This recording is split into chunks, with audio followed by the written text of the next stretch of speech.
오늘 저는 여러분과 함께 참 자유인이라는 제목으로 은혜를 나누고자 합니다. 미국의 유명한 정신병학자인 토마스 A. 하리스 박사가 지은 I am okay, you are okay 라는 책이 미국에서는 일대 센세이션을 일으켰습니다. 수백만 명이 이 책을 읽고 그 생애가 변화되었다는 것입니다. 그래서 이 책 저자는 주장하기를 I am okay, you are okay 라는 책은 미국 각 가정마다 성경 옆에는 그 책을 꼭 갖다 놓아야 된다고 주장할 만큼 큰 영향력을 미친 책입니다. 저도 이 책을 구입해서 한 달 동안 꾸준히 읽어 독파해 보았습니다. 그 내용에 재미있는 내용이 있었습니다.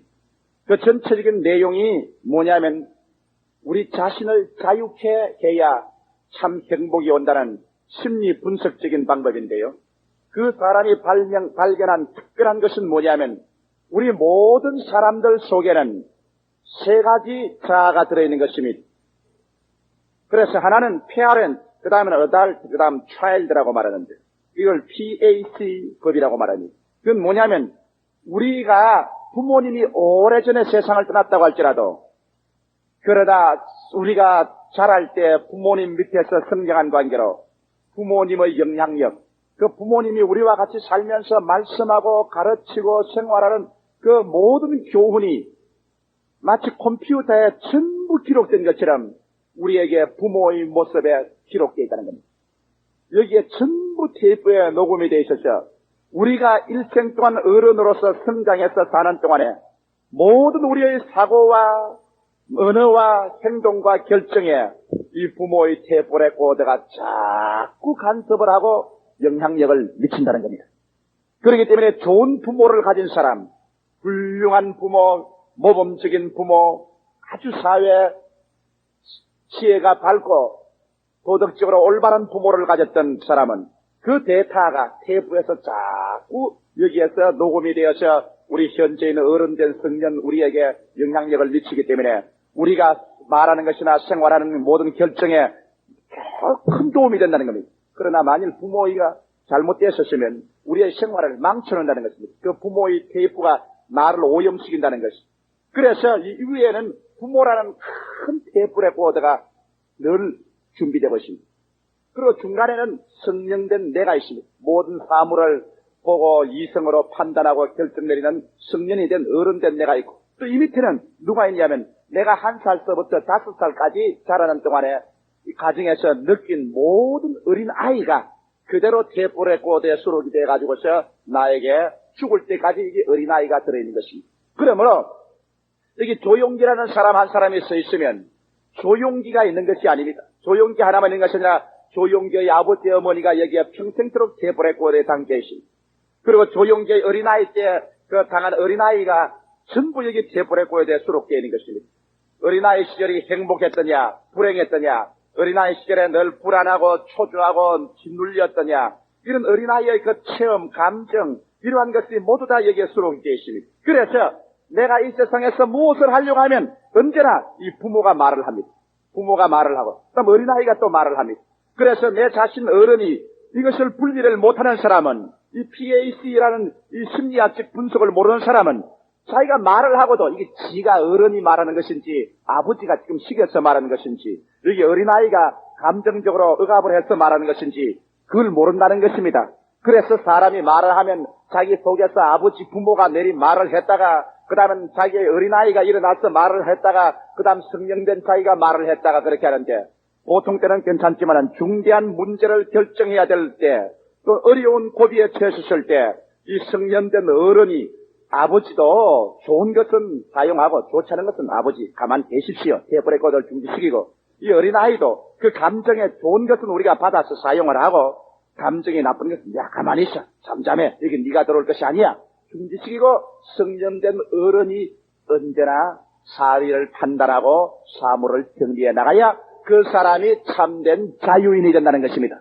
그리고 수없이 많은 사람들이 오늘날 이 성년이 자유인이 되지 못하고 끊임없이 부모에게 그 테이프 레코더에 부모의 모든 그 행동과 사고에 억압을 당하고 어린아이에게 오염을 당하고 그렇게 해서 사업을 망치고 가정을 망치고 자기 자신이 정신적 혼돈이 오고 불안이 오고 문제를 해결하지 못한다는 것입니다.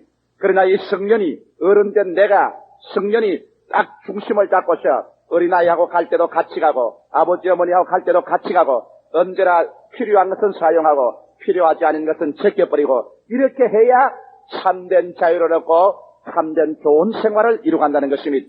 그 책에는 방대한 논문인데 유익된 말이 굉장히 많았습니다. 그에 이런 예들이 있는 것을 제가 보았습니다. 어떠한 사람은 성장할 때 아버지가 가난한 환경에서 자라났기 때문에 늘 하는 말이 있었습니다. 그 아이 듣는 말에 이 세상에 돈이 제일이야. 돈만 있으면 무엇인지 할 수 있어. 그러니까 이 세상에 뭐 정직하다, 의롭다, 나 혼자 깨끗하다 그런 것은 다 거짓부리야. 그저 기회만 있으면 돈을 벌어야 돼. 남이야 속이든 정부를 속이든 상관놀이를 하든 몰입의 노릇을 하든 돈만 벌면 죄리야. 이러한 부모의 말을 늘 듣고 자라났습니다. 이 어린아이가 자라서 성년이 되고 난 다음 그 부모가 이게 컴퓨터가 들어있는데 이 부모가 그 사람 보고 늘 말을 합니다. 그가 생각하는 거나 장사를 하거나 행동을 하거나 공무원이 되거나 늘 말을 합니다. 이 사람아 돈을 벌게. 돈만 벌면 죄리야. 그래 돈 버리는 데는 수단과 방법을 가리지 말게. 그래서 이 사람이 생활이 어려워지고 고난 속에 들어가면 내 어른된 내가 이것을 잘 분리를 시키지 못하면 그만 자기 속에 자꾸 오염이 됩니다. 부모의 생각이 오염이 됩니다. 돈 벌게. 수단과 방법을 가리지 말게. 이렇게 되기 때문에 그만 공금도 횡령하게 되고 남의 돈도 탈취하게 되고 감방신세를 지게 되는 이런 비극적인 사태가 벌어진다는 것입니다. 또 이런 제가 그 예를 들어봤습니다. 어느 아주 좋은 집 가정의 딸인데 그 부모님이 청교도적인 가정입니다. 아버지가 늘 교훈을 하고 어머니는 빈틈없는 어머니입니다. 화분은 화분 놓은 데 놓고 이불은 이불장, 책은 반드시 정리하고 집안은 아주 깨끗합니다. 그래서 어린아이들도 말 한마디도 잘못하면 반드시 말을 교정시킵니다. 그런 말을 해서는 안 돼. 우리 가문은 좋은 가문이야. 친구들하고 놀아도 이 사람아 너 친구들 우리 가문보다 낮은 친구들하고 놀면 못 쉬는 거야. 그러면 안 돼. 그리고 여자가 밤늦게 돌아오면 안 된단 말이야. 여자들은 남자하고 그렇게 친구를 사귀고 그러면 못 쉬어. 그리고 네가 나중에 시집갈 때는 30이 넘은 남자하고는 시집을 가지 마라. 남자가 30이 넘도록 장가를 못 갔으면 그 사람 잘못된 데가 있는 거야. 그런 사람은 시집을 갔다가 내가 고생을 해. 이러한 어머니의 말, 아버지의 말이 그 마음속에 들었지. 그것은 성년이 되고 어머니 아버지를 떠나서 나왔습니다만 그 생애 속에 끊임없이 어머니 아버지의 태불의 고대가 여기에서 놀고 있기 때문에 이 처녀가 시집을 못 가고 올드미스가 됐어. 그래서 해리스 박사에게 찾아왔을 때 해리스 박사가 가만히 물어보니까 이 처녀가 시집을 못 가는 이유가 있어요. 왜? 남자친구하고 데이트를 하려고 하면 당장 여기서 아버지 어머니 염증이 돌려옵니다. 여자가 밤늦게 놀러 다니면 못 써. 여자가 남자들하고 그렇게 친하고 다니면 못 쓴단 말이에요. 그 말 때문에 그만 움츠려지는 것입니다. 그 다음 또 이 세상에서 사회적으로 출세하고 일하려고 공부를 많이 해서 나이가 30이 넘은 사람이 생겨서 결혼을 하려고 하면 또 어머니 아버지 염승이 여기서 말을 합니다. 이 사람아 나이가 30이 넘은 남자하고 결혼해놓으면 평생에 불행한 거야. 30이 넘은 남자하고는 아예 교제를 하지 말게나. 어머니 아버지 태부가 또 여기서 놉니다. 그 다음에는 가정이 가난하고 가문은 좀 못나서도 성실한 청년을 만나서 결혼하려고 하면 또 어머니 아버지 태부가 또 말을 합니다. 이 사람아 우리는 좋은 가문이야. 좋은 가문에서 네가 태어났기 때문에 우리 가문보다 못한 사람하고 결혼하면 안 된단 말이야. 그래서 이 처녀는 이 음성이 이 자기의 사고가 어머니 아버지의 생각이 오염된 것을 분리를 못 시켜서 자기는 어머니 아버지 생각에 노예가 되고 말한 것입니다. 올드미스가 됐습니다. 그래서 해리스 박사는 그거는 어머니 아버지 음성이다. 당신은 성년이 됐기 때문에 필요 없는 어머니 아버지의 음성에서는 제껴놓고 당신이 생각하는 올바른 생각으로서 사물을 처리해야 된다. 또 한 번은 이런 일이 있었습니다. 두 젊은 남녀가 서로 교제를 하면서 결혼을 하려고 하는데 처녀가 와서 이제 결혼 상담을 합니다. 내가 이 남자하고 결혼을 해야 되겠습니까? 안 해야 되겠습니까? 그런데 이 심리 분석학자는 반드시 세 가지를 비교해 봅니다. 모든 사람 속에 부모가 들어앉아 있고 자기가 들어앉아 있고 어린아이가 들어앉아 있으니까 그럼 부모 대 부모가 서로 같느냐? 성년과 성년이 어른과 어른이 대화될 수 있냐? 너 속에 있는 어린아이와 그 사람 남자 속에 있는 어린아이가 서로 일치가 될 수 있는가 조사를 해봤어.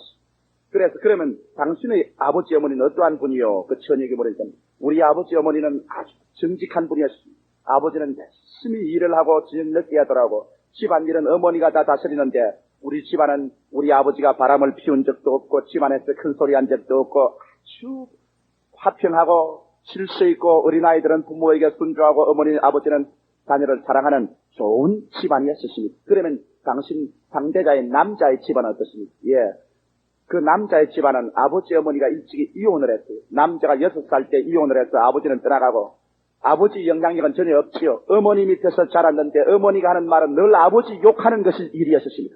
죽일 놈, 짐승 같은 놈, 그 못난 놈.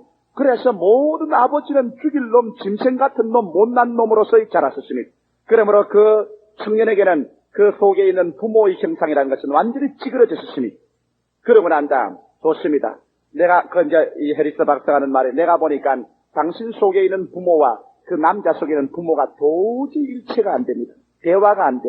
그러니 그것이 벌써 결혼을 하고 나면 문제가 생길 요건이 되어 있는 데다가 이제 당신 어른된 당신과 어른된 그 사람의 참 비교해 보십시오. 당신은 어떠한 사람입니까? 나는 음악을 좋아하고 종교를 좋아합니다. 철학적이고 사색적입니다. 그런데 그 청년은 음악이나 종교 같은 거 좋아하지 않습니다. 종교는 다 거짓부리고 전부 아버지같이 거짓말쟁이다.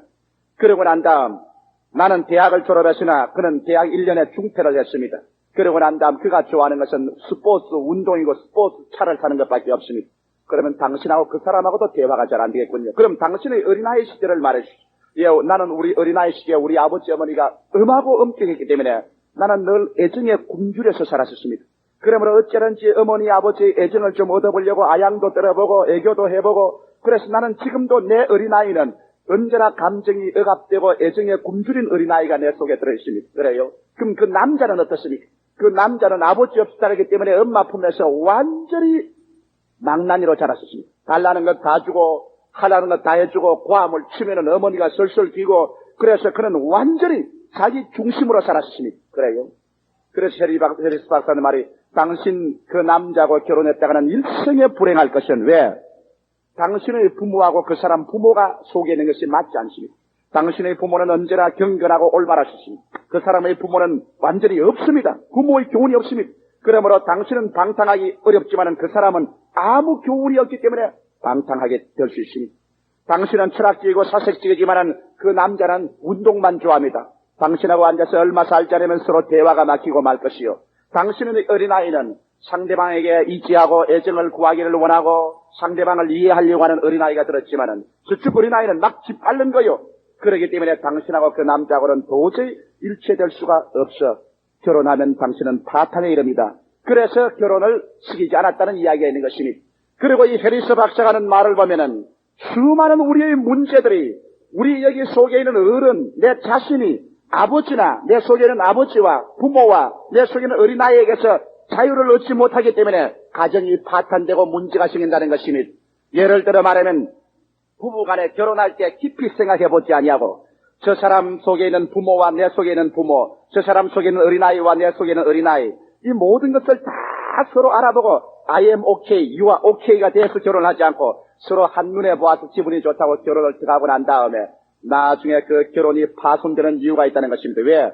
어려운 문제에 봉착하고 중대한 결정을 내려야 될 때가 오면은 내 속에 있는 어른 대 어른으로서 이성에 서서 서로 대화를 하는 문제가 해결되는데 사람은 그렇지 못하고 어려운 문제에 딱 부딪히면 어린아이가 일어난다는 겁니다.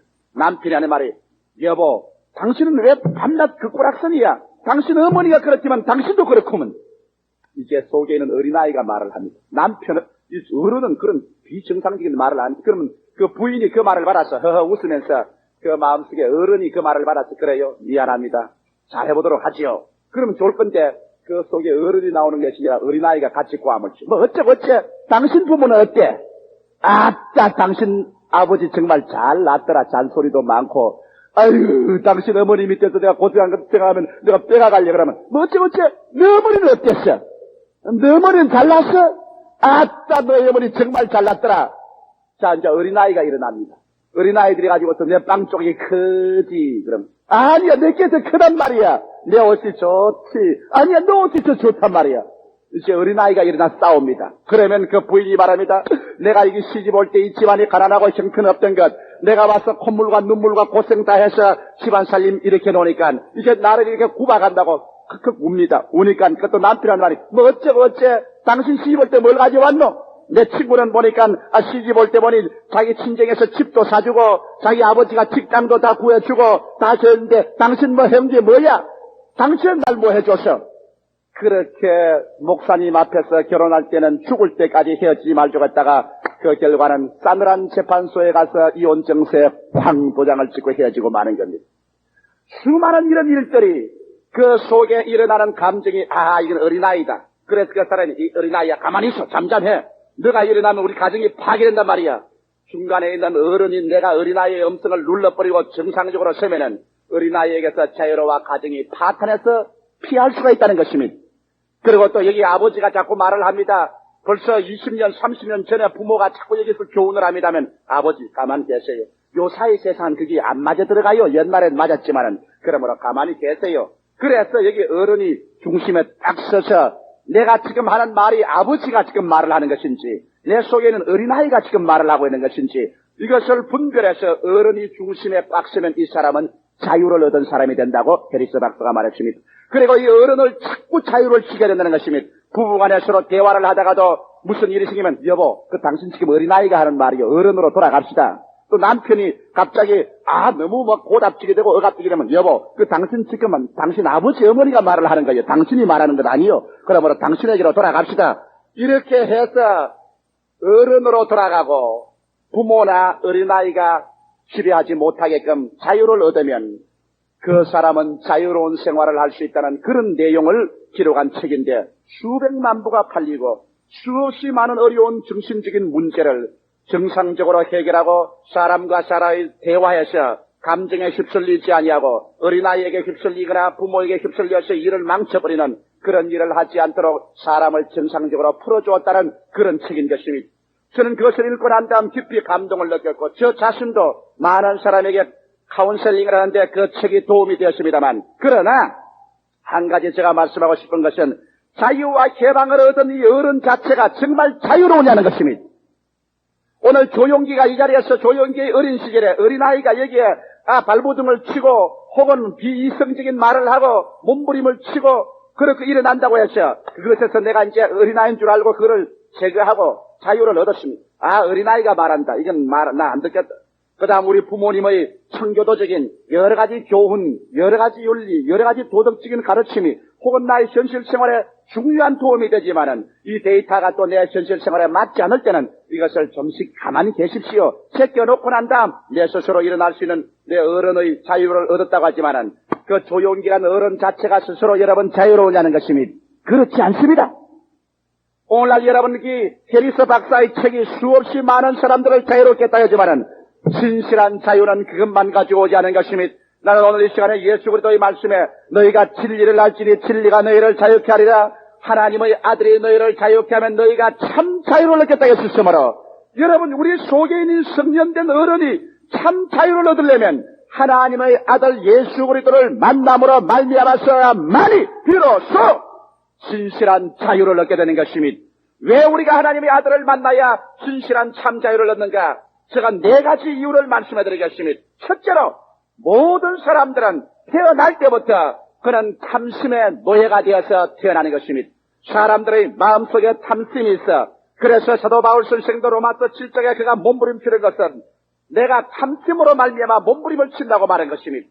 오늘날 그러므로 사람들마다 아무리 그가 어른이 자유를 얻어 있다고 하더라도 그 어른은 탐심의 노예가 되어 있습니다. 성경은 말하기를 바로 탐심은 우상숭배라고 말했습니다. 하나님께서 우주 가운데 가장 미워하는 것은 우상숭배입니다. 우상숭배하는 이스라엘 백성을 주님께서 망하게 한 것입니다. 우상숭배하는 이 세상을 주님께서 불러서 멸하실 것입니다. 성경에는 우상을 숭배하지 말라고 했는데 우리 사람들의 마음속에 일어나는 탐심은 바로 우상숭배입니다. 탐심이 들어오면 그 사람은 벌써 망합니다. 정치가가 그 마음속에 탐심이 들어오면 권력을 남용합니다. 권력을 남용하는 결과로 쿠데타가 일어나든지 그렇지 않으면 데모가 일어나든지 문제가 생겨서 자기 지위를 내놓든지 이런 어려움이 생기는 것입니다. 사업가가 마음에 탐심이 들어오면 정상적인 사업을 하지 않고 투기에 손을 대기 시작하는 것입니다.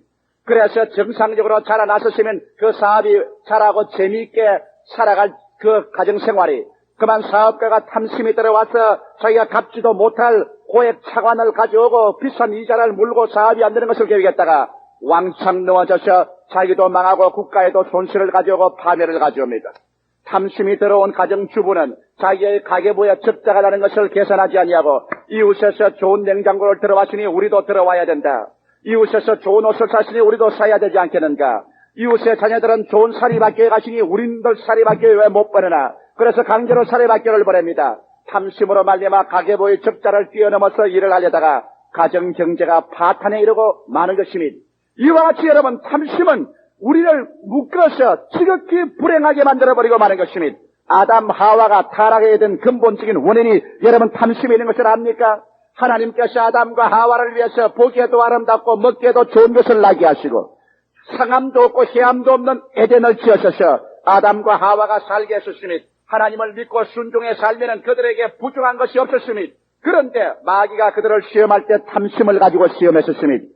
하나님께서 동산의 모든 실과는 다 먹되 선악을 하는 실과를 먹지 마라. 먹는 날에는 정령 죽으리라 하셨습니다. 그럴 때 마귀가 하와를 깨고 아담을 깨어서 그 실과를 보게 한 적, 성경은 분명히 말하기를 그 실과를 보니 먹음직하고 부함직하고 지혜를 얻게끔 탐스럽게 보였다고 말한 것입니다. 탐심입니다. 그들의 마음속에 탐심이 들어오자 그 환경의 모든 아름다운 것이 다 불평과 원망이 생겼습니다. 탐심이 들어오자 마음의 평화가 사라지고 기쁨이 사라지고 감사하는 마음이 사라져버리고 마는 것입니다. 그래서 하나님에 대한 불평과 원망과 반항으로 선악과를 따먹었습니다. 그들은 하나님 말씀 대신에 마귀의 말을 들었으며 하나님을 섬기는 대신에 탐심을 섬겼었습니다. 탐심은 곧 우상숭배입니다. 그 결과로 인간은 비극적인 타락을 가져오게 된 것입니다. 사랑하는 성도 여러분, 탐심은 여러분에게 행복을 빼앗아갑니다. 여러분에게 감사한 마음을 빼앗아가는 것입니다. 탐심은 여러분의 생활에 우상을 갖다서 그 우상에 절하게 만드는 것입니다. 이러기 때문에 하나님께서 아브라함을 불러서 그를 믿음의 조상으로 삼을 때 탐심 문제에 대해서 여부 없이 하나님께서 쳤었습니다. 하나님께서 갈대아 우르 땅에서 아브라함을 불렀었습니다. 갈대아 우르 땅은 우상의 동리요 아브라함의 아버지 테라는 우상 장사였다고 합니다. 그런데 영광의 하나님이 나타나서 말했습니다. 아브라함아, 아브라함아, 너는 내 부모 전토 애비 집을 떠나 내가 내게 지시할 땅으로 가라. 그러면 내가 너로 큰 민족을 이루고 내가 내게 복주고 복주며 번창케 하고 번창케 하리니 너는 온 세계 만민의 복의 근원이 될 것이라고 말한 것입니다. 아브라함이 축복을 받고 난 다음 갈대아 우르에서 떠나 하란까지 왔다가 하란에서 이제 가나안으로 들어올 때 하나님은 내 부모 전토 아비 집을 떠나라고 했는데 여기에 그만 아브라함이 탐심이 하나님의 그 명령을 순종할 수 없게 되셨습니다. 하란에서 모은 모든 재산을 수레에 실었습니다. 수십 대의 수레에 실었습니다. 하란에서 얻은 종들을 수백 명 줄을 세우고 그 다음에는 애비 집을 떠나라고 했는데 조카의 손을 잡고 아들이 없으니까 조카를 아들 삼아 조카를 롯을 잡고 그러고 난 다음 현진에서 가나안을 향해서 들어옵니다. 아마 하늘에서 천사가 말을 했겠습니다. 하나님 아버지시여, 저 아브라함 아닙니까? 분명히 부모 전토 애비 집을 떠나 혈혈 단신으로 아내의 손만 잡고 오라고 했는데 저게 뭡니까 일대 행렬이? 아마 하나님께서 내려다보시고 혀를 차셨을 것입니다. 사람은 저렇다니까. 탐심은 곧 우상 숭배인데 저 술에다가 우상을 잔뜩 싣고 오니 저 탐심하고 나하고 나중에는 감이 되어서 제대로 내버려두면 아브라함은 타락하고 만다. 제대로 내버려두면 아브라함은 하나님과 거리가 멀어지고 버림받고 만다. 나는 저 탐심의 소재인 그 물질을 내가 칠 테니 보아라. 아브라함이 하나님의 축복을 기대하고 가나안 땅에 들어와서 그 짐을 다 풀어놓고 짐승을 다 풀어놓고 종들을 다 풀어놓아 큰 때를 이뤄가는데 하나님께서 가나안에 오시자마자 축복을 주신 것이 아니라 하늘은 못이 되어 비가 오지 않냐고 땅에 물은 다 마르고 곡식은 불타고 먹을 풀은 없으며 양떼와 소떼는 다 굶어 죽고 종들은 배하고 불평하다가 다 도망을 쳐버리고 그런 폐가 망신하고 말한 것입니다. 하나님이 어찌된 일입니까? 하늘을 쳐다보고 기도해도 땅을 치고 통곡해도 응답은 없습니다. 왜? 아브라함이 탐심을 싣고 왔기 때문인 것입니다. 그의 마음속에 물질의 우상을 가지고 왔기 때문에 하나님은 우상을 치는 것입니다. 그래서 물질 다 잃고 난 다음에도 조카 롯을 보내야 됩니다. 조카를 돌려보내라고 했습니다. 그런데 그는 조카가 아들과 같이 데리고 있고 싶고 보내기 싫어서 가지고 있었습니다. 조카가 배고프다고 울고 불고 하니까 조카가 우상에 대해 그 조카 살리겠다고 애굽 땅으로 내려가셨습니다. 애굽 땅에 내려가서 어떻게 했는지 압니까? 아브라함이 보통 타락한 것이 아니라 자기 아내의 몸을 팔아 먹고 살았었습니다. 큰 슬픔과 고난의 해를 지나고 난 다음 그가 크게 깨닫고 그 다음에 다시 가나안 땅으로 올라왔을 때는 그는 탐심을 다 버렸습니다. 왜? 롯이 와서 말했습니다. 아저씨의 양치기와 나의 양치는 사람들이 서로 우물과 서로 좋은 풀밭을 위해서 싸우는데 아저씨 어떻게 할까요? 그때 아브라함은 여기에서 탐심을 버렸습니다. 네가 좋은 대로 어떻게 가라. 네가 동하면 나는 싸우고 네가 남하면 나는 부가리라. 그래서 조카 롯은 저 요단강 물이 넘치고 기름진 서쪽 요단강을 향해서 아저씨 그럼 내가 저리 가겠습니다. 그래서 아브라함이 남은 것은 산지 뼈다귀만 남은 산지에 홀로 남았었습니다. 조카를 보내고 물질에 대한 탐심을 다 버리고 그가 혈혈단신되어 이제 자기 아내와 둘이 남았을 때 하늘에서 음성이 들려왔습니다. 아브라함아 산 위로 올라가라. 아브라함이 산 위로 올라갑니다. 중티골란에 더 올라가니 꼭대기까지 올라가셨습니다. 너의 눈에 손을 대고 동서사방을 바라보라. 내 눈이 미치는 곳까지 내가 다 너에게 주었으니 너와 내 후손에게 이것을 주었노라. 비로소 아브라함이 탐심에서 개방을 얻자마자 하나님께서 아브라함에게 축복해 주시되 가나안의 모든 것을 축복해 주어 지었고 아브라함은 그부가 되고 말한 것입니다. 여러분 성경 말씀에 보아서 아시겠지요? 부자 청년이 예수를 찾아온 적이 있습니다. 그런 질풍처럼 뛰어와서 예수 앞에 엎드려서 말했습니다. 선한 선생이여 내가 무삼 선한 일을 하여 구원을 얻으리까? 그때 예수께서 그 증명하는 말은 너 돌아가서 너 있는 재산을 다 팔아 가난한 사람에게 나누어 주고 나를 따르라. 그리하면 네가 구원을 얻을 것이라고 하셨습니다. 이 청년에게는 충격적인 말이었습니다. 그러나 예수님은 올바른 말을 했습니다. 왜? 이 청년은 재물에 대한 탐심이 광목이기 때문에 그런 우상을 섬기고 있었습니다. 이 청년에게 재물은 우상 숭배였습니다. 그 탐심, 그 우상을 가지고 주님 앞에 와서 우상과 그리스도를 동시에 섬길 수 없습니다. 성경을 말하기를 사람이 환경과 하나님을 동시에 섬길 수 없느니라. 이 청년은 자기의 재물과 예수를 동시에 섬기려고 하셨습니다. 그러므로 주님께서는 그 재물을 따가서 팔고 빈손 들고 나를 따르라. 이 청년은 재물을 따를 것이냐 영생의 주님을 따를 것이냐 기로했었을 때 보십시오. 그는 일어나서 주님을 발길로 차버리고 재물을 따라 가셨습니다. 그는 서서 재물이 많은 곳으로 서서 가니 그 뒷꼭지를 바라보시고 주님께서 말씀하십니다. 너희가 보았지. 부자가 천국에 들어가는 것은 약대가 바늘기로 들어가는 것보다 더 힘들다. 이 말을 듣고 베드로와 제자가 놀라셨습니다. 그러면 누가 구원을 얻으리까? 사람으로는 할 수 없으되 하나님께서는 하실 수가 있나니라. 이 말은 뭔지 압니까? 사람으로서는 탐심을 버릴 수가 없으되 여러분 우리가 하나님께 나와서 그 발 앞에 엎드려 주여 나의 탐심을 지하여 주시옵소서 기도할 때 주님께서만이 우리 탐심을 지하여 줄 수가 있는 것입니다. 사람으로는 할 수 없으되 하나님은 할 수 있는 것입니다. 그러므로 이 가운데 여러분께서 여러분의 탐심과 하나님을 동시에 섬길 것이라고 생각하는 사람은 잘못된 사람인 것입니다. 수없이 많은 사람이 하나님을 찾고 하나님의 은혜를 받고 싶고 예수 그리스도를 체험하고 싶지만은 그러나 자기의 탐심의 우상을 잔뜩 부둥켜 안고 주님께 나오려 하기 때문에 주님은 그러한 사람을 부자 청년을 돌려보내듯이 돌려보내고 마는 것입니다. 오늘 이 시간에 앉아서 내 설교를 듣는 사람 중에도 천국에 들어가기가 바늘기로 약대가 바늘기로 들어가는 것보다 더 힘든 사람도 있을 것입니다. 그러면 어찌해야 되겠습니까? 여러분 이러한 탐심에 노예가 된 사람은 나사렛 예수 앞에 나와서 주님이시여 내 마음속을 붙잡고 있는 탐심을 제하여 주시옵소서. 세상에 대한 탐욕, 물질에 대한 탐욕, 세상에 대한 탐심을 주님께서 꺾어 주시옵시고 주여 그 발 앞에 내가 엎드리니 나를 자유케 하사 구원하여 주시옵소서. 성경은 약속하기를 하나님의 아들이 너를 자유케 하면 너희가 진정코 자유를 얻으라고 말씀한 것입니다. 그래서 여러분의 물질이 여러분의 우상이 되는 것 다 놓아버리고 난 다음에 주님 홀로 중심으로 섬길 때 주님이 여러분 버릴 줄 압니까? 성경은 밝히 말씀하기를 그 나라와 그 의를 먼저 구하라. 그리하면 이 모든 것을 너희에게 도와주리라. 우리 하나님께서는 당신이 하늘에서 부어진 축복으로 자녀들이 성장해서 물질을 가지고도 하나님이 주신 것이라고 기뻐하기를 원하지.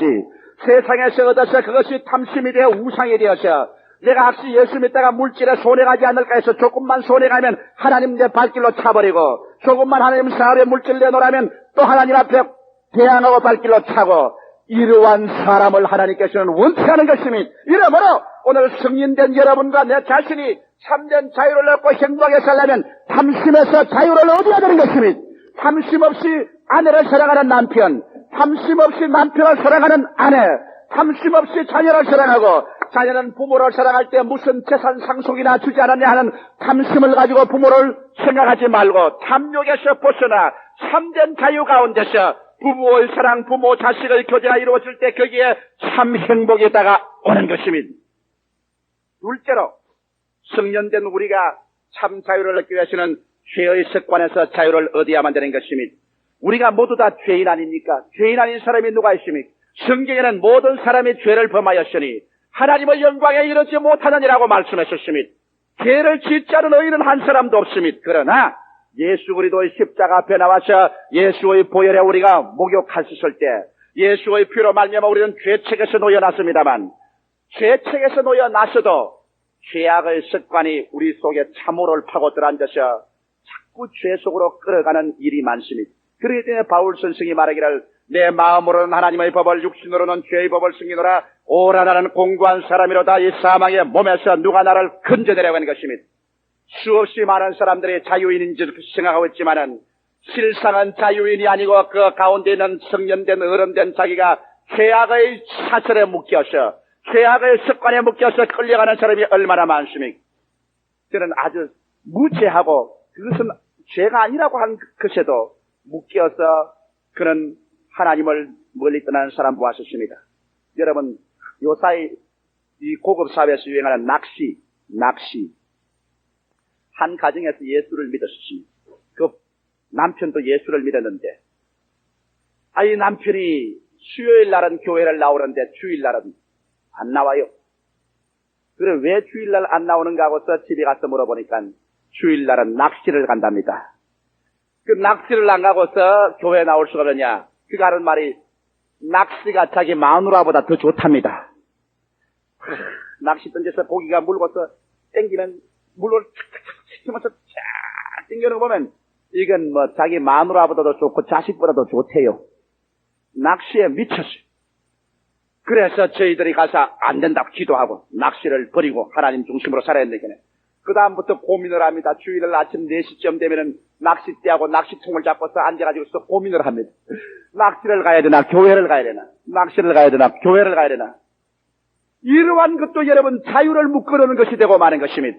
그런 기억고 주 예수 그리스도 앞에 기도하고 난 다음에 하나님을 먼저 섬겨야지 낚시를 섬길 수 있냐? 그는 낚시를 오랫동안 타당화했습니다. 내가 주일날 교회 나왔는데 아니요 목사님, 나는 호수에 가서 낚시를 그래놓고 있으면서 내 혼자 예배를 봅니다. 그런 거짓말이 세상에 어디 있어요?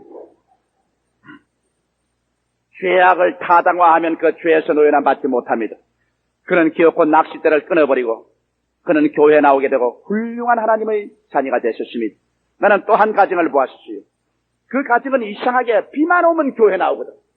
비만 안 오면 교회를 안 나와요. 이상하다. 비 오는 교인이다 저 사람은. 비만 오면 교회 나오는. 그래 나중에 물어보니까 비가 오지 않은 날에는 부부간에 등산을 가요. 등산에 미친 사람들이라. 오라 산에서 살고 산에서 죽고 싶도다 이런 사람들이라. 그러니 비만 안 오면 그냥 산에 올라가. 그래서 내가 그분 보고 말했습니다. 산에 올라가는 것이 건강상 좋기는 하지만은 주일날을 거룩히 섬기고 일주일 중 하루 하나님을 섬겨야 되는데 성경에 말하기를 말세가 되면 될수록 너희가 모이기를 피하는 어떠한 사람처럼 하지 말라고 했는데 하나님의 성전에 모여야 될 것 아니요? 성경에 또 너희 두세 사람 모이는 곳에 나도 너희 가운데 있겠다고 했으니 예배를 먼저 보고 하나님 섬겨야 될 것이 아니요? 아이고 목사님은 그렇지 않습니다. 우리 부부간에요 산에 올라가서 높은 산꼭대기에서 푸른 하늘을 바라보고 넓은 눈 바라보고 할렐루야 그렇게 합니다. 멋있는 예배를 드립니다. 그래서 당신 지금 그 말하는데 양심에 끓임이 없어요. 정말 그게 정직한 양심에 사는 말입니까? 정말 하나님 앞에서 정직하게 하는 말입니까? 그러니까 고개를 보십시오.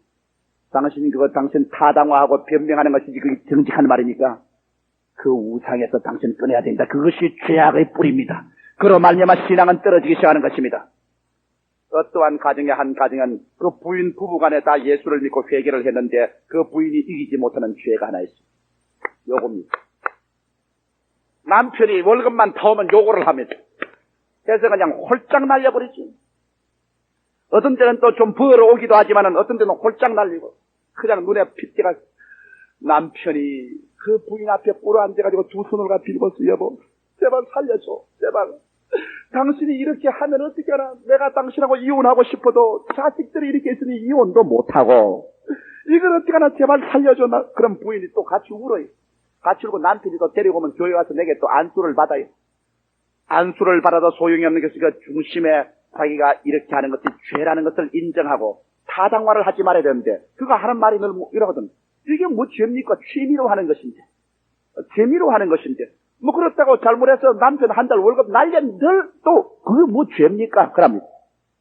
죄로서 인정하지 않고 타당화를 합니다. 그래가지고서 밤새도록 이걸 하니 그 다음에는 빚을 태산같이 안게 되고 그러면 남편이 뭐 밑빠진 독에 물 붓기로 장사를 해봤자 소용이 없습니다. 가정이 파탄식입니다. 그가 교회도 옵니다. 찬송도 하고 예배도 보죠. 구원은 받았는데 그 죄의 참호 속에 들어있는 그 죄를 파내야 됩니다. 파내지 않고는 그는 포로된 사람입니다. 아마 지금쯤은 그가 그 죄를 이겼는지 모르겠지만 그는 그 죄를 죄로 타당화하지 않기 때문에 그 가정은 파탄되고 말았습니다.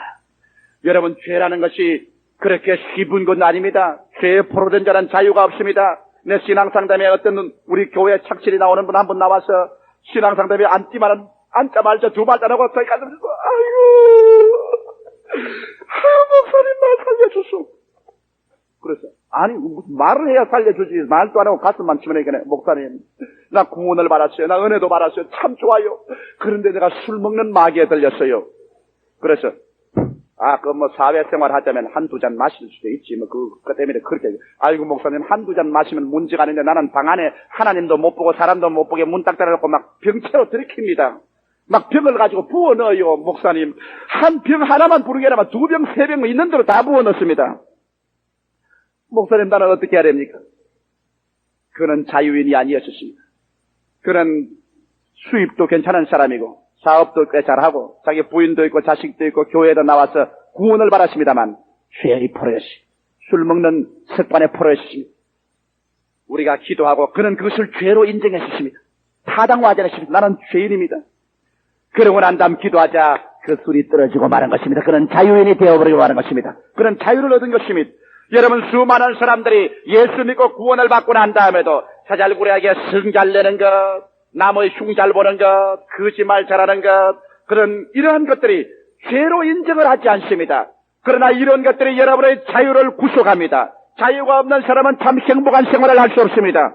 성경은 요한일서 3장 8절에 말하기를 죄를 짓는 자는 마귀에게 속하나니 마귀는 처음부터 범죄함이니라 하나님의 아들이 나타나신 바 되었으니 마귀의 일을 멸하려 하시리라고 말하셨습니다. 오늘 이 시간에 여러분이 감추인 죄가 있으면 하나님 앞과 사람 앞에서 감추어놓은 죄가 있으면 여러분은 그 죄의 습관에서 자유를 얻어야 되는 것입니다. 그 죄의 습관을 그대로 내버려 둔 이상 여러분은 참 자유를 얻을 수가 없습니다. 여러분 이런 죄를 가지고 주 예수 그리스도 앞에 나와야 되는 것입니다. 예수님 말씀하시기를 하나님의 아들이 너희를 자유케 하면 참 자유를 얻을 것이라고 말한 것입니다. 여러분 하나님의 아들은 여러분의 약점을 압니다. 여기 뒤에 앉아 계신 우리 최 목사님과 내가 잘 아는 것이 있습니다. 모신학 지금부터 한 근 10년 가까이 되었지. 모신학대학교 졸업반에 있는 사람이 우리 사무실 차디찬 콘크리트 바닥에 엎드려서 통곡을 하고 울 때 최 목사님하고 나하고 안수된 기억이 납니다. 그렇죠? 기억나죠? 기억난다고 그랬어요. 왜 이 청년은 구원을 받고 신학까지 다니면서 음란마귀에 잡혀있어요. 한 달에 몇 번이고 종로 3가에 갑니다. 종로 3가에 갔다 와서는 신학교 기숙사에 와서 가슴을 치고 몸부림을 치고 옵니다. 그러나 그 음란마귀에 이기지를 못합니다. 그런 와서는 말이 목사님 나도 신학교를 이제 졸업받고 목회를 나가야 되는데 나는 이 귀신에 이기지 못합니다. 이거 죽을 지금 이를 어떻게 합니까? 그런 죄를 숨기지 않으셨습니다. 죄를 감추면 불쌍히 느낌을 받지 아니합니다. 죄를 고백하면 긍휼함을 입습니다. 그가 죄를 자백하고 이거는 마귀니 건져달라고 하십니다. 자기 힘으로 못 이기니까. 그래서 저와 우리 최 목사님이 합쳐서 그 마귀를 쫓았습니다. 그는 그 마귀에서 떨어져 나와 아주 놀라우게 자유를 얻으셨습니다. 그는 오늘 서울 변두리에서 목사로서 훌륭하게 목회를 하고 있는 것입니다. 사람은 자유를 얻어야 되는 것입니다. 이러므로 오늘 이 시간에 우리가 죄의 습관에서 자유를 얻지 못하고 감추고 있다면 여러분과 나는 참 자유인이 아닌 것을 알아야 되는 것입니다. 셋째로 우리는 삶의 불안과 공포에서 자유를 얻어야만 되는 것입니다. 성경은 말씀하기를 말세에는 고통하는 때가 이르리라고 말한 것입니다. 오늘날 여러분과 나의 환경 가운데 홍수처럼 고통하는 때가 우리에게 다가오고 있습니다. 여러분, 석유 파동이 일어나자 춥고 교회도 춥고 집에도 춥고 산업이 마비가 되고 월남 전쟁이 도로 일어난다고 하고 중동 전쟁이 다시 불 붙을 것 같기만 하고 물가는 천정 모르게 뛰어오르는데 월급은 같이 따라 올라가지 아니하고 만성적으로 가계부는 자꾸 적자만 허덕이니 이렇게 해서 어떻게 살겠는가? 우리는 현실적인 생활을 바라보게 될 때 우리 삶의 불안과 공포가 점점 밀물 밀듯이 우리에게 다가오는 것을 피할 수가 없습니다. 그러므로 오늘날 세상에는 염려와 근심과 불안과 초조와 절망, 이것이 오늘날 정신적인 노이로제병이 되어 편만하게 사회를 안개처럼 덮고 있는 것입니다. 어떻게 하면 우리가 삶의 불안과 공포에서 자유를 얻을 수가 있는가? 성경 열왕기하 6장 8절로 19절에 보면은 엘리사와 게하시에 대한 이야기가 있는 것입니다. 엘리사는 이스라엘의 선지자라. 그가 기도하면 하나님이 계시해 주기 때문에 아람 왕이 군대를 동원하여 이스라엘을 공격하려고 할지라도 엘리사가 기도해서 왕에게 진언을 합니다. 아람 왕이 이리로 올 테니 이리 군대를 파견해서 막으시오. 아람 왕이 저쪽에 복병에 있으니 그리로 가지 마시오. 아람 왕이 가슴을 치고 통탄할 노릇입니다. 모든 작전 계획을 엘리사가 기도를 해서 다 알아냅니다. 그래서 그는 자기의 군대에게 명령을 내리셨습니다. 엘리사를 잡아라. 엘리사를 포로 잡아라. 그런데 그 정보부에서 소식이 왔습니다. 엘리사가 도단성에 있나이다. 왕은 전 군대를 동원하여 도단성을 밤새도록 맥겹으로 에워싸셨습니다. 아침에 되어 잠에서 깨어났는데 엘리사의 종 게하시가 밖에 나가서 사정을 살펴보니 온 산과 들에 깃발이 가득합니다. 엘리사가 포로가 됐습니다. 게하시는 그만 혼비백산했습니다. 무릎이 떨리고 니빨이 떨리고 온 피가 다 아래로 쏟아졌습니다. 불불 기어서 들어가서 말했습니다. 엘리사 선생이여, 엘리사 선생이여, 이제 우리는 죽었습니다. 이제 낭패났습니다. 아람 군대가 겹겹이 둘러섰습니다.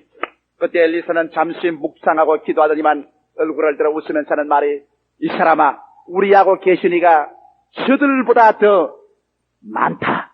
아버지여, 게하시의 눈을 열어서 보게 하소서. 게하시가 눈을 열어보니 온 아람 군대가 둘러싼 그 안에 하나님의 불말과 불병거가 산천에 가득하게 둘러싸여 있었습니다. 게하시는 벌벌 떠지만은 여기에 믿음으로 보는 이 엘리사는 두려워하지 않고 믿음으로 나아가서 그 사람들에게 들어갔습니다. 여보시오, 누구를 찾소? 엘리사를 찾습니다. 이 성은 그 성도 아니요, 이 사람은 그 사람도 아니, 나를 따라오시오. 그 군대를 거느리고 바로 이스라엘의 서울인 사마리아 수도까지 들어와서 전 포위해서 그 사람들을 붙잡았던 일이 있습니다. 여러분, 여기에서 우리가 상징적으로 보게 되면 여기에 게하시는 여러분의 그 사람이고 엘리사는 여러분의 속사람인 것입니다. 우리 각 사람들마다 자기 속에 엘리사와 게하시가 있습니다. 우리의 속사람은 하나님의 말씀을 즐거워합니다. 그러나 우리의 그 사람 게하시는 자꾸 환경을 보고 난 다음 엘리사야 죽었다, 엘리사야 이제 죽었다, 절단났다고 말하는 것입니다. 이러므로 여러분, 오늘날 우리가 삶의 불안과 공포와 절망에서 이겨나려면 게하시의 말을 들어서는 안 됩니다. 우리의 환경은 변화됩니다. 환경은 시간과 환경을 따라 변화됩니다. 석유파동도 오고 물가도 올라가고 가게가 적자가 되기도 하고 사업이 잘 안 될 때도 있습니다. 유동적인 환경을 바라보고 우리의 육신의 사람이 눈에 보는 대로, 귀로 듣는 대로, 손으로 만지는 대로, 느끼는 대로 해서 이제 날 죽었다고 뛰기 시작하면 그 사람의 가슴 속에 평화가 있을 날이 없는 것입니다. 그러나 눈에는 아무 증거 안 될지라도, 귀에는 아무 소리 안 들려도, 손에는 잡히는 없을지라도, 내 앞길 추럭같이 어두울지라도 여러분 속에 있는 이 엘리사와 같은 속사람이 일어나서 하나님 말씀 위에 서서 주님을 바라보고 서 있으면 환경에 요동하지 않게 되는 것입니다. 바울 선생은 말하기를 우리는 믿음으로 행하고 보는 것으로 행하지 않는다고 말하셨습니다. 성경에 예수께서는 말씀하기를 사람이 떡으로만 살 것이 아니요 하나님의 입으로 나오는 말씀으로 살 것이라고 말한 것입니다. 주를 믿고 기다리면 현재 안 되는 것이 지나고 보면 잘 되는 것이 있습니다. 현재 망한 것이 지나고 보면 축복되는 것이 있습니다. 여러분, 성경에 기록한 32,500가지의 하나님의 약속의 말씀이 그렇게 힘없고 맥없는 말씀이 아닌 것입니다. 이 하나님의 말씀은 저 하늘이 무너지고 이 땅이 꺼져도 1.1핵도 변하지 않습니다. 이 말씀은 천지를 지으신 위대한 창조적인 말씀인 것입니다. 그렇기 때문에 오늘날 우리가 삶의 불안과 공포에서 자유를 얻기 위해서는 하나님 말씀을 들어야 됩니다. 하나님 말씀을 읽어야 됩니다. 하나님 말씀을 사고해서 여러분 속에 있는 엘리사와 같은 그 속사람이 말씀 위에 서서 살아야 되는 것입니다. 동남풍아 부르라, 서북풍아 부르라. 그러나 하나님을 사랑하는 자 곧 그 뜻대로 부르심을 입은 자들에게는 모든 일이 합력하여 선을 이루나니라. 이와 같은 확실한 하나님의 말씀에 서서 여러분이 나아가면 비로소 바울 선생같이 외칠 수 있습니다. 이러므로 사망이나 생명이나 천사들이나 높음이나 깊음이나 현재이나 장래이나 세상 아무것도 예수 그리스도 안에 있는 하나님의 사랑에서 끊을 수가 없느니라고 담대하게 말할 수가 있게 되는 것입니다. 이러므로 사랑하는 성도 여러분, 이 말씀을 등한히 여기지 마십시오. 이 말씀은 천하보다 귀한 것입니다.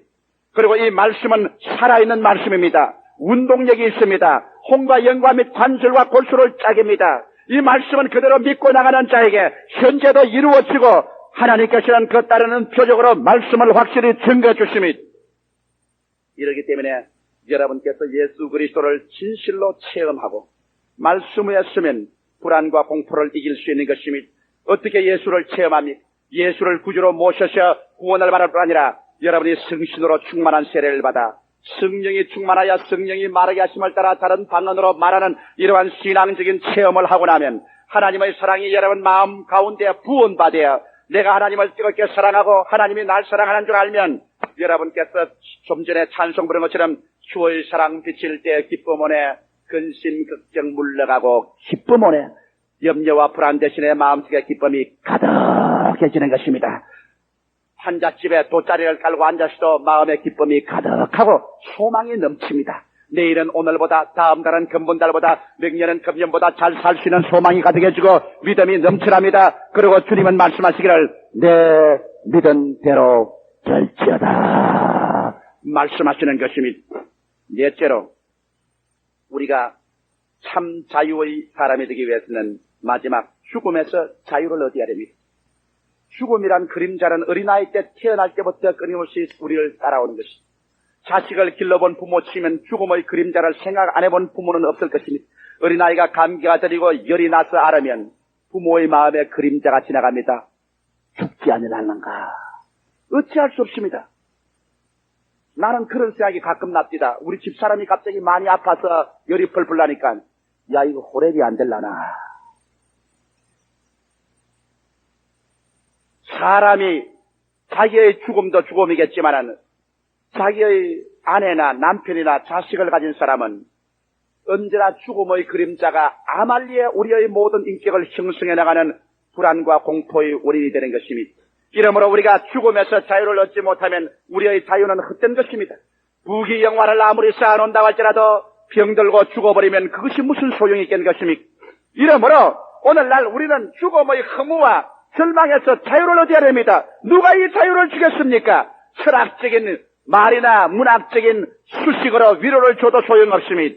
그러나 나사렛 예수께서는 하나님의 아들로 이 땅에 오셔서 육신을 쓰고 오시사 역사와 인간 경험 안에서 그는 십자가에 못 박여 죽으셨고 사흘 만에 무덤을 파헤치고 부활하셔서 승천하셨습니다. 그리고 난 다음 그는 하늘에서 부활한 증거로서 성령을 물붓듯이 부어주고 있는 것입니다. 내가 가면 성령을 보내려고 하는데 예수님 가시기 전에 이렇게 성령이 온 적이 없는데 오늘날 성령을 물같이 부어주심으로 예수께서 부활하셔서 아버지의 보좌 우편에 앉아 계신 것을 우리에게 보증해주고 있습니다. 그러므로 예수께서 말씀하기를 그날에는 내가 살겠고 너희도 살 것이라. 나는 부활이요 생명이니 나를 믿는 자는 죽어도 살겠고 살아서 나를 믿는 자는 영원히 죽음을 보지 아니하리라고 말씀하고 있는 것입니다. 저는 내가 본 성도 중에 죽음을 초월한 가장 위대한 성도 한 사람이 내 마음에 사라지지 않습니다. 제가 전라도 김제에 가서 부흥회를 하다가 그때 저희 설교를 듣고 구원받은 자매님입니다. 70고개가 넘은 자매님인데 열심히 서대문 교회 서울에 올라와서 나왔습니다. 청춘 과부가 되어 세 딸을 길렀는데 여러분 세 딸을 모두 다 이과대학에 두 딸을 모두 다 이과대학에 졸업을 시켰습니다. 그 사위들도 다 의사입니다. 과부가 혼자서 두 딸을 여러분 의사를 만든다면은 얼마나 고생했다는 것을 알 수 있습니다. 정말 머리가 팥불이 되고 손톱이 다 벗겨지고 이 세상에 인간으로서 할 수 있는 고생은 다 해서 자식들을 공부를 시켰습니다. 근데 제가 하와이에서 부흥회를 하고 오니까 비행장에서부터 그냥 그 자녀들이 와서 병원에 빨리 와달라고. 우리 어머니가 입원했는데 죽게 되는데 조 목사만 노래처럼 부르고 있으니까 빨리 와달라고.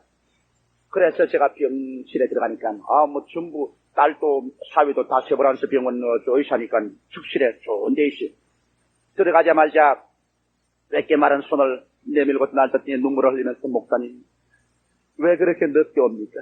목사님 한번 보고 죽으려고 내가 죽음과 싸우고 참고 있습니다. 이젠 내가 편안히 가겠으니 날 위해서 축복을 해주시오. 그러니까 그 딸이 옆에 있다가 아이고 안 됩니다 목사님. 그런 기도는 안 됩니다. 우리 아버지가 우리 키운다고 고생을 많이 하고 이제 좀 편하게 됐는데 이제 손주나 손녀들 장가 시집 가는 거 다 보고 가야지요. 안 됩니다. 그러니까 아따 갑자기 그렇게 숙연하게 그 할머니가 정색을 하지만 병력같이 고함을 칩니다. 그 약한 몸에 못 먹은 몸에서 어디 고함이 나오지. 이놈! 고얀 놈! 네 어머니가 70평생 동안 자식이 힘이 돼. 그 자식 구김살 없이 살려보려고. 내가 무슨 일을 안 했나?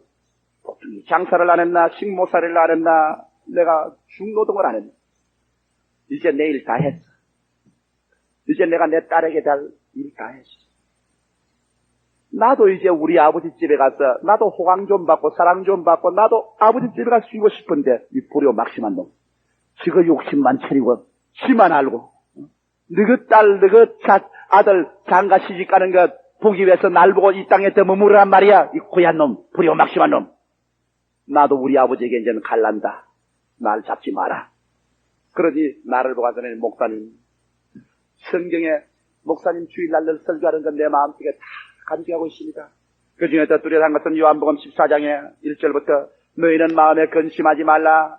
하나님을 믿으니 또 나를 믿어라. 내 아버지 집에 있을 곳이 많도다. 그렇지 않으면 내게 일렀으리라. 내가 너희를 위하여 처소를 예비하러 가노니 가서 너희를 위하여 처소를 예비하면 다시 와서 너희도 나 있는 곳에 함께 있게 하리라. 목사님 이 말씀 내 믿습니다. 나는 이미 마음속에서 천당이 보입니다. 죽으면 나는 아무것도 없습니다. 내 아버지 집에 함께 계시니 기도해 주십시오. 그 딸들이 울고 사위가 우는 데서 제가 손을 잡고 다른 기도를 할 수가 없습니다. 아버지 귀한 딸을 눈물과 죽음의 골짜기인 세상에 보내시사 살게 하시고 이제 주님 평안으로 가기를 원하니 예수 그리스도의 보혈 가운데서 편안히 받아주시옵소서. 그 부인의 할머니의 얼굴에 영광이 가득 차고 주름살마다 영광이 가득 차고 그런 할렐루야를 부르면서 천국으로 떠나가셨습니다. 죽음을 이긴 승리. 여러분 얼마나 위대한 승리입니까? 그 할머님 속에 만일 이와 같은 영광스러운 승리가 없었더라면 딸 이제 다 출세시켜서 이제 잘 살게 되고 손녀 다 봤는데 내가 한시라도 더 살아야지 얼마나 발부둥을 쳤겠습니까? 그러나 그에게는 이 땅은 이미 다 희미하고 그런 광명한 천국의 빛이 그의 얼굴에 환하게 보였기 때문에 그는 이 땅에 미련 없이 떠나갈 수 있는 죽음을 초월한 죽음에서의 자유를 얻은 것입니다. 그러므로 고린도 후서 5장에 바울 선생은 말씀하기를 만일 땅에는 우리의 육신의 장막집이 무너지면 손으로 짓지 아니한 영원한 집이 우리에게 있는 줄을 우리가 안다고 말씀하셨습니다. 바울은 자기가 한번 삼청춘에 셋째 하늘에 끌려 올라간 체험을 하고 난 다음에 그런 빌립보서에 말하기를 내가 두 사이에 끼었으니 차라리 육신을 떠나 그리스도와 함께 있을 욕망을 가진 것이 더 좋다고 하늘나라 올라가기를 사모한 것입니다. 사랑하는 성도 여러분, 지금 여러분 이 자리에 앉아 계시지만은 우리 이 자리에 앉은 여러분과 나 모두 다 빌려온 시간에 빌려온 대지 위에 빌려온 육신의 인생집을 짓고 삽니다. 언제 전세 기한이 끝나면 여러분과 나도 며칠 후 세상 슬픔의 요단강을 건너 떠나가야 될 것인 것입니다. 이 땅에 우리의 영원한 집은 없으며 우리는 다 행인과 나그네인 것이며 죽음을 이미 뛰어넘어 저 하늘나라에 눈물과 근심과 탄식과 고통과 이별이 없는 곳에 내 하늘나라를 이미 가지고 소유하고 나가는 그 사람에게 이 세상에 남은 여생도 멋있게 살 수 있는 것입니다. 이미 이 땅이 미련이 없고 저 하늘나라에 내 확실한 집이 있는 그 사람이 이 땅에 지나갈 때 구경도 멋있게 하고 삶의 하나하나 순간도 영원한 내 죽은 것이 아니기 때문에 음미해가며 사랑해가며 내 부인도 내 남편도 자식도 우연의 일치로 만나서 다 한시 동안 같이 여행을 하게 된 내가 나그네니 좀 언짢아도 서로 사랑하고 좀 귀찮아도 서로 불쌍히 여기고 여행의 동료로서 우리는 사랑하고 살 수가 있을 것입니다. 이러므로 오늘날 우리 사람들은 참 자유, 이것은 해리스 박사가 말한 부모의 영향력과 어린아이의 영향력이 평생토록 내게 오염을 시켜서 나에게 자유를 빼앗는다고 하지만은 부모의 영향력과 자녀의 어린아이의 영향력을 다 펴져놓고 정상적인 내 어른이 자유롭게 되어 부모의 데이터를 사용하고 어린아이의 모든 그 경험을 사용하고 이를 분리해서 내 자유자재로 어른으로서의 산다고 할지라도 그 어른이, 그 성년이 삼심에서의 자유를, 죄의 습관에서 자유를, 삶의 불안과 공포에서 자유를, 죽음에서의 자유를 갖기 전에는 진실로 참 자유를 얻은 남편과 아내와 부모와 자식과 사회인이 될 수 없는 것입니다. 오늘 이 시간에 여러분 참 자유를 얻은 그 남자만이 구김살 없는 멋있는 남편이 될 수 있습니다. 참 자유를 얻은 그 아내만이 진실한 아내가 될 수 있습니다. 참 자유를 얻은 부모가 올바른 부모가 되고 자녀가 되고 사회인이 될 수 있는 것입니다. 오늘 여러분은 자유를 얻으셨습니까? 여러분은 정말 참 자유인입니까? 나사렛 예수 그리스도 앞에 나오지 않은 사람치고 자유인이 한 사람도 없습니다. 수고하고 무거운 짐진 자들아 다 내게로 오라. 내가 너희를 편히 쉬게 하리라. 하나님의 아들이 너희를 자유케 하면 너희가 참 자유를 얻을 것이라. 기도드리겠습니다.